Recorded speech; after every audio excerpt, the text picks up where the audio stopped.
बंगाल में तो हम 33% हैं, मगर हिंदुस्तान में भी हम सिर्फ 17% है और हमें माइनॉरिटी कम्युनिटी कहा जाता है। मगर हम अपने आप को माइनॉरिटी नहीं सोचते हैं।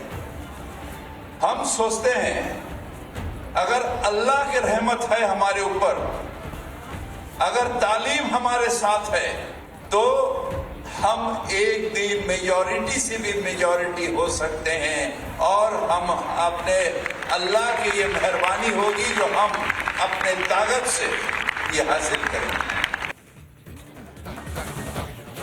আমাদের সঙ্গে এই মুহূর্তে টেলিফোনে রয়েছেন বিজেপি বিধায়ক শঙ্কর ঘোষ। শঙ্কর বাবু, আমরা পরিষ্কার শুনিয়েছি যে কি বলেছেন ফিরহাদ হাকিম। ফিরহাদ হাকিম পরিষ্কার বলেছেন যে সংখ্যা লঘুদের সংখ্যা গুরু হয়ে উঠতে হবে। সাফ সাফ বার্তা। আজ ভোল বদল করলেন আর 180 ডিগ্রি ঘুরে গেলেন তিনি। ভয় পেয়েছেন ফিরহাদ হাকিম? ভয় তো পেয়েছেন, এবং তার থেকে আমি ব্যক্তিগতভাবে মনে করি এর পেছনে একটা তৃণমূল কংগ্রেসের, বিশেষ করে মমতা ব্যানার্জির একটা পরিকল্পিত চক্রান্ত রয়েছে। ফিরহাদ হাকিম সাহেবকে দিয়ে উনি এই মন্তব্যগুলো করান যাতে মুসলিম জনগোষ্ঠীর কাছে উনি এই বার্তাটা পৌঁছে দেন, এবং পরবর্তীকালে যে এই ভোল বদল করা সেটাও এই পরিকল্পনার অঙ্গ। অর্থাৎ যাদেরকে বার্তা দেওয়ার তাদেরকে বার্তা দিয়ে দিলেন, তারপরে ওই আমাদের এখানে আছে না মেকি ধর্ম নিরপেক্ষ কিছু পাষণ্ড যারা আসলে এই পশ্চিমবঙ্গটাকে পশ্চিম বাংলাদেশ তৈরি করতে চায়, তাদের পাশে দাঁড়ান। তাদের জন্য হচ্ছে পরবর্তীকালে এই ভোল বদল। আমার মনে হয় অবিলম্বে যে মেয়র মন্ত্রী বারবার করে একটা বক্তব্য রাখেন ধর্ম নিয়ে, সংবেদনশীল বিষয় নিয়ে, পরবর্তীকালে তিনি বক্তব্য পাল্টান, অবিলম্বে তার মন্ত্রী এবং মেয়র পদ ছেড়ে দেওয়া উচিত। এই ধরনের নাটক একজন কলকাতার নাগরিক করবেন আর সারা পশ্চিমবঙ্গে তাই নিয়ে আলোচনা হবে বারবার করে, এটা চলতে দেওয়া যায় না।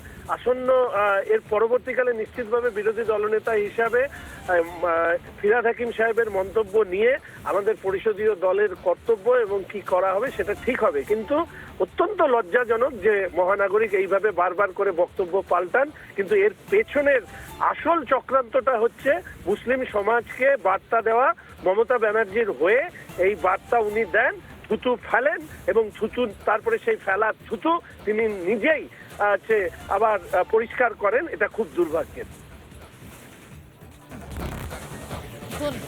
ধন্যবাদ শঙ্করবাবু আমাদের সঙ্গে কথা বলার জন্য। আমাদের সঙ্গে এই মুহূর্তে রয়েছেন বিজেপির রাজ্য সভাপতি সুকান্ত মজুমদার। সুকান্ত বাবু, আমরা সাফ শুনিয়েছি ফিরহাদ হাকিম কি বলেছেন।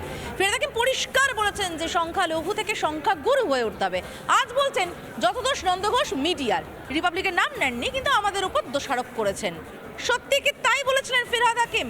আপনার কি মনে হয় চাপে পড়ে ভোল বদল নাকি এও আর এক কৌশল? শঙ্কর ঘোষ যেমন বলছিলেন, এখন কৌশল করার চেষ্টা করছেন, এবং আমরা দেখেছি পরিষ্কার ওনার স্পষ্ট বক্তব্য সেই ভিডিওতে দেখা যাচ্ছে, যেখানে উনি পরিষ্কার মুসলিম সমাজকে বলছেন যে আল্লাহর ইচ্ছে হলে আমরা সংখ্যা গুরুতে পরিণত হব। এখন আমরা পশ্চিমবঙ্গে 33%, গোটা ভারতবর্ষে 17%, এবং আগামী দিনে আমরা সংখ্যা গুরুতে পরিণত হব। এটা মানসিকতা, এটা তার মানসিকতা, সেটা সামনে চলে এসেছে, এবং এর পেছনে মমতা বন্দ্যোপাধ্যায়ের ইন্ধন আছে। মমতা বন্দ্যোপাধ্যায় এই ধরনের সাম্প্রদায়িক মানসিকতাকে জল দেন, হাওয়া দেন এবং পরিপোষক দেন।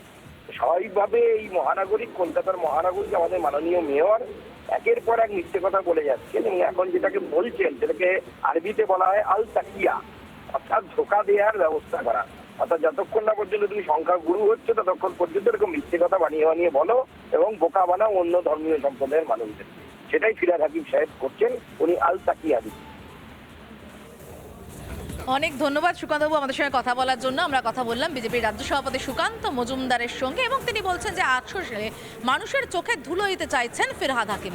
মানুষের চোখে ধুলো দিতেই তিনি বারবার বয়ান বদল করছেন, বারবার নানা রকম কথা বলছেন, এবং আসল উদ্দেশ্যটা ভীষণ রকম পরিষ্কার। যে কথাটা শুনতে পাওয়া গিয়েছে বারে বারে আমরা শুনিয়েছি, যে পরিষ্কার সাফ ফিরহাদ হাকিম বলেছেন যে সংখ্যা গুরু হয়ে উঠতে হবে মুসলিমদের, সংখ্যা লঘু থেকে সংখ্যা গুরু হয়ে উঠতে হবে।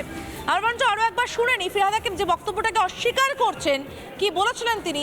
সংখ্যা লঘু থেকে সংখ্যা গুরু হয়ে ওঠার যে দাওয়াই দিয়েছিলেন, দাওয়াইটা বরঞ্চ আরও একবার শোনা যাক। बंगाल में तो हम 33% हैं, मगर हिंदुस्तान में भी हम सिर्फ 17% है और हमें माइनॉरिटी कम्युनिटी कहा जाता है। मगर हम अपने आप को माइनॉरिटी नहीं सोचते हैं। हम सोचते हैं अगर अल्लाह की रहमत है हमारे ऊपर, अगर तालीम हमारे साथ है, तो हम एक दिन मेजॉरिटी से भी मेजॉरिटी हो सकते हैं और हम अपने अल्लाह की ये मेहरबानी होगी जो हम अपने ताकत से ये हासिल करेंगे। আপনারা শুনলেন পরিষ্কার ফিরহাদ হাকিম বলছেন যে আল্লাহর আশীর্বাদ থাকলে তারা একদিন সংখ্যালঘু আর থাকবেন না, মেজরিটি সেভি মেজরিটি অর্থাৎ সংখ্যাগুরু থেকেও গুরু হয়ে উঠবেন তারা। কিন্তু আজ কি বলছেন? আজ বলছেন তার কথা নাকি ঘোরানো হচ্ছে, সব ধর্মকে তিনি ভালোবাসেন। তিনি আজকে কথা পুরোপুরি পাল্টে ফেললেন।